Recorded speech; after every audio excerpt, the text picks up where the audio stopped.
भाजप कार्यालयाच्या जागेची फाईल राफेलच्या वेगाने हल्ली असं राऊत म्हणाले। तर जमिनीखाली कोणतं रहस्य पुरलंय हे आधी अमित शहांनी समजून घेतलं पाहिजे असा टोलाही राऊतांनी लगावला। मराठी भाषा भवत महाराष्ट्राची अस्मिता त्याला अडथळे, पण राफेल वेगानं भारतीय जनता पक्षाचे हेडक्वार्टर मरीन लाईनच्या समुद्रावर होत आहे हे महाराष्ट्राच्या जनतेला कळावं म्हणून मी आजचा हा प्रपंच पत्र लिहायचा अमित शहाजींना केला।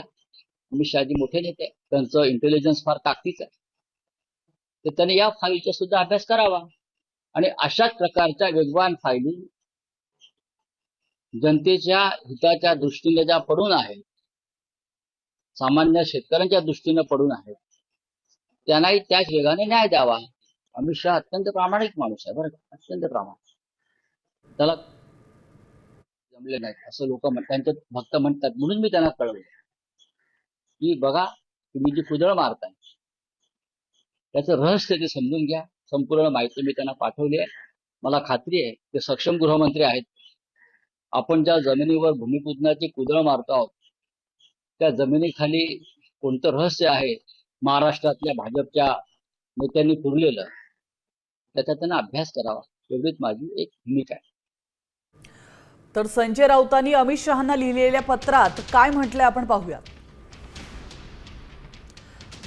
नरिमन पॉइंट या ठिकाणी LIC मुख्यालयासमोरचा भूखंड झटपट भाजपच्या पदरात पडला। 54% हिस्सा महाराष्ट्र स्टेट कोऑपरेटिव्ह फायनान्स कॉर्पोरेशनकडे, 46% हिस्सा हा वासानी कुटुंबियांकडे गेला। 46% भूभागाचे हक्क महानगरपालिकेची परवानगी न घेता वासानींकडून तारण ठेवण्यात आली। कर्जाच्या परतफेडी अभावी बँकांनी मालमत्तेचा हिस्सा ताब्यात घेतला। तर वासानींनी त्यांचं स्वतःचे मुक्त हक्क हे 4 गुंतवणूकदार कंपन्यांना हस्तांतरित केले।